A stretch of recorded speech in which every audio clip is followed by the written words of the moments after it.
We're bringing him in from it beat the Philadelphia Eagles. Adam Jahns with us here. Thank you for the outstanding work in the locker room. We got to listen to Nahshon Wright. We got to listen to Kyle Monangai. Is there one more likable in that locker room than Nahshon Wright? And that's a very likable locker room, by the way. But that dude is first class.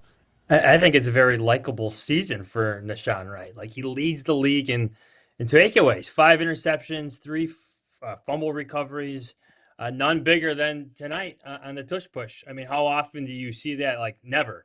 So forces the fumble on the tush push and recovers it in the bottom of the pile.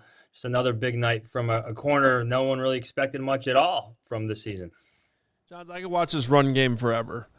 Just over and over and over again. The moving this is the Eagles, guys. I don't care what's going on with them offensively. This is the Eagles defense. It's Vic Fangio. And they're just moving them off the ball, dominating in the run game from start to finish. That was I'm incredible to watch, honestly. I just love the variety and just how they're attacking these. Well, the Eagles tonight. Pick a game from this, any game really since the bye week. The way the Bears are just running the football, it's the variety, it's the different styles of run, it's how they're doing it. It's just so impressive. Ben Johsnon went into that bye week and came out with so many different answers to fixing the run game. They have the best run game in the league. Let's not debate this. 281 yards on the road on Black Friday against the defending Super Bowl champions. A defense, like you said, Adam Hogue, run by Vic Fangio. I have to check the stats, but I can't recall off the top of my head what's the most yardage allowed by Vic Fangio defense on the ground. But this has to be up there with the top 5. Johnsy, what do you think now about the final of Thunder and Lightning? We've been waiting for it to be unleashed together. We saw Monangai go off by himself one game, Swift another. This seemed like the most complete performance of both of them. This is what we kind of imagined. What are you seeing coming together with that Thunder and Lightning, what we saw from Montgomery and over there, their running game, what they modeled in Detroit? Corey, you played this game. My favorite thing are some of the moments that are off the field, on the sideline sometimes. When Kyle Monangai scores that touchdown and they cut to DeAndre Swift on the sideline and just the smile on his face, the celebration for his younger teammate, not threatened by him whatsoever, completely embracing the youngster, the rookie. And they've become that Thunder and Lightning combination, and which is kind of crazy to say because Kyle Monangai, guys, I'm taller than him, but he's built a lot stronger than I am, but he runs so hard, always feels like he's going forward. I think you're surprised when he's tackled for no game. He just runs with the violence that Ben Johsnon loves. So to answer your question, Corey, it's those moments you see when those two celebrate on the sideline. They love running the football and Ben Johnson's offense together. Yeah, and it all starts up front, right, Jahns? And I was asking before the game, all right, what is elite? What is a Super Bowl caliber unit on this team? You got to point to this offensive line when you do that. If anything's Super Bowl caliber, it's this offensive line. Braggs, I tried talking to Darnell Wright today about the success they had as an offensive line, and he made it seem like business as usual. And I think that just speaks to the high expectations that they have for themselves. What they're doing every single week, regardless of opponent. Obviously, this was a special night on Black Friday before a national audience against defending Super Bowl champions Vic Fangio, but the Bears are running the football straight at opponents. There's a couple runs today that stand out from, Darnell Wright and Jonah Jackson, where they completely wash out the entire defensive line. Jonah Jackson had a couple pancakes. He had a great trap block, I think, for Monangai on one of those runs. I forget, just because Swift and Monangai ran the ball so well together. But those cutback lanes, those were gaping holes. And I know Vic Fangio adjusted to that in the second half, but they're still getting 5-6 yards instead of 9, 10, 12 or more. So just an impressive day. And I like that Darnell Wright gave me the impression that this is what they expect. This was business as usual, and they're not satisfied. This is what they do, the offensive line. I know we all got to go back and look at the tape to really dial in on specific players, but Ozzie Trapillo in his second start at left tackle, there was some question before the game who they were going to go to, Trapillo versus Theo Benedict. They go with Trapillo.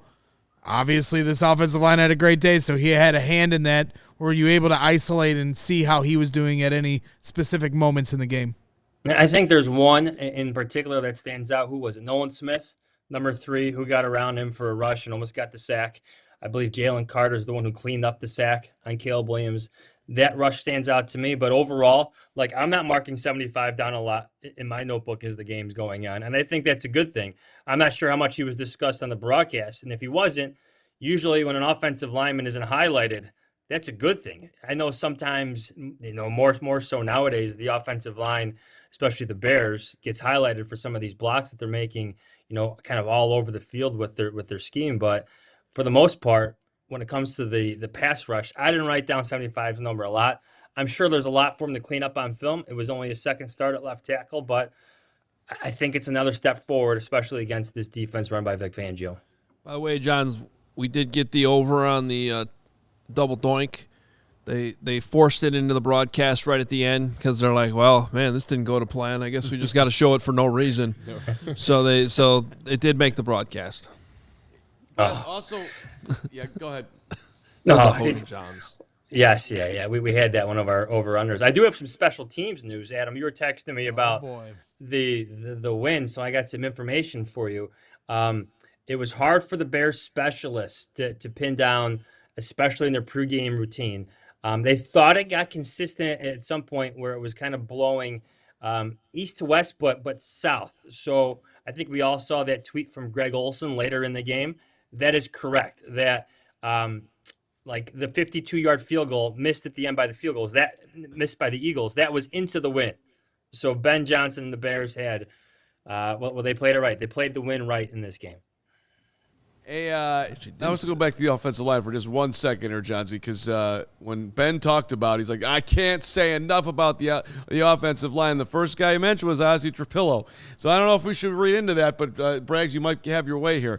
The Trapillo, which started here, then I think went to the bottom of the ocean, has now emerged from the bottom of the ocean and is sailing down the sea. 75 is just, he's enjoying the sun, man, of the left tackle position. This is a good. Ryan Poles having a hell of a turnaround this year. That's the way I would take it, Carm, is put him back in the conversation now with the rest of the rookies who are contributing every single week. Obviously, tonight that starts with Kyle Monangai. Colston Loveland had a couple big catches again. I think he's becoming the Bears' most reliable target on third downs, even fourth downs.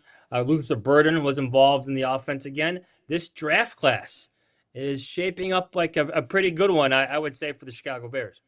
So, Johnsy, what did you think of the quarterback today? What did you think of his performance? Look, you see the completion percentage, that isn't good. You see some of the bad footwork on some of those throws that he misses, like, that isn't good. But I want to give him some leeway in this because this wind was pretty nasty, and it was a factor. I think it's a valid excuse. I know the players don't want to use it, but it's the reality of what this game was. The wind was a factor. It was hard to predict at times. The goalposts, literally throughout the entire game, were shaking. We were making fun of the Bears sideline at one point because all of their jackets were like shaking in the wind, like nonstop like this, like ruffling.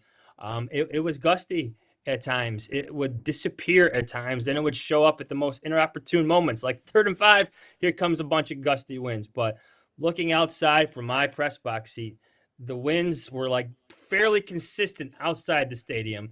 I think when they came in the stadium, I think some players, whether it's the specialists, the kickers, the punters, and the quarterback in this sense, had struggles with it. So I know the completion percentage isn't good. I know he had some misses out there. I know he had some bad footwork on some plays. But I think overall, you have to remember the context of this game. The win was a factor. Johnsy, a year ago at this time, you were in a locker room on Thanksgiving that was much different. Players and coaches ready to rip each other apart as the losing streak carried on. Matt Eberflus ends up being fired the next day. So just kind of walk us through your perspective from a year ago at this time being in a locker room with that and now here today walking into a locker room where you have Ben Johsnon ripping his shirt off and just completely losing his mind. Well, that is just so very, very different. Like a year ago, I walked into the locker room, Braggs, and you could feel that something bad happened. Ryan Poles was still lingering in the locker room. Kevin Warren was still lingering long in that locker room. Like something happened in that locker room. We later learned it was the players yelling at Matt Eberflus, letting him have it. And here we are a year later, like a year ago, the Bears players are ripping Matt Eberflus in the locker room. This year in Philadelphia on Black Friday, we have Ben Johsnon ripping off his shirt in celebration. I think that says how different this year is, or how far the Bears have come under Ben Johsnon, with his Hulk Hogan impersonation in the middle of the Bears locker room. It's fun. The vibes are completely different. The run game ran all over the Eagles today. The quarterback's young and getting better, and the Bears defense is healthy and getting better. The vibes from really in totality are just so different if you want to compare it to last year, especially on that day in Thanksgiving in Detroit. Were you surprised by the physique? I mean, he looked like a WWE wrestler there. Oh yeah, baby. Like honestly, I'm not. I'm really not, because I knew he worked out a lot. Like I know there was a bunch of stories about he benches, he does push-ups, but he also squats a lot. Like there's stories of his workout routine in Detroit, especially when he was a younger coach in Miami. Like his workout routine was pretty intense down there when he was a young coach. So honestly, I guess I'm not, because I've heard stories of how much he gets into it, with the weights.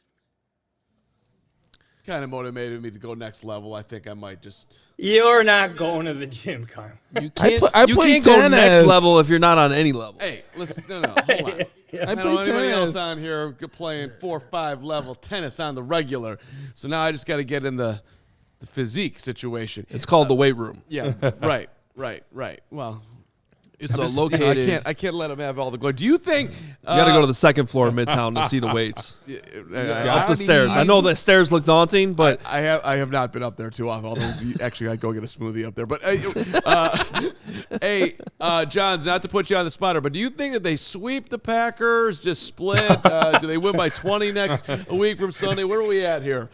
Oh, I mean, I'll be honest. Like, I think it was Nahshon Wright who made the comment. Like, nobody, picked us to win here today. And there were some. Adam Hope. did you correct him? No, I did not. Oh, come on. But I was definitely one that picked against the Bears. But now, guys, the Bears are for real. Yes, this was an impressive win. So why can't they go into Lambeau? Whatever happens with the cold and snowstorm that's hitting Wisconsin and Chicago, whatever happens, the Bears got this rushing attack. They got an opportunistic defense that's getting healthier and getting better, I think, as the season has gone on.